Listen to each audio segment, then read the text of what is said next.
આજે 9 તારીખના 9 ઓગસ્ટ 2024ના શુક્રવારના રોજ શ્રી કેએલ રવાણી વિદ્યાલય નવા નોચડા ખાતે શાળાની અંદર હર ઘર તિરંગા ઘર ઘર તિરંગા અંતર્ગત આજે ચિત્ર સ્પર્ધા રાખવામાં આવી અને રંગોળી સ્પર્ધા રાખવામાં આવી।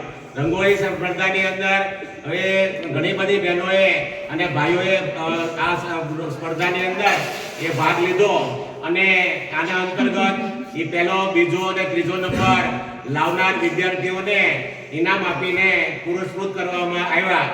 તેમાં શાળાના આચાર્ય લાભુભાઈ તથા વંદાબેન તથા કેવડિયાભાઈ તથા કિશારભાઈ તથા યોગેશભાઈ અને સર્વે શિક્ષક મિત્રોએ પણ એ સુંદર સાથ અને સહકાર આપ્યો અને આ રીતે શાળાની અંદર હર ઘર તિરંગા ઘર ઘર તિરંગા અંતર્ગત એ અઠવાડિયાનો જે પ્રોગ્રામ છે તેમાં 3 પ્રોગ્રામ આજે પૂરા કરવામાં આવ્યા। અસ્તુ।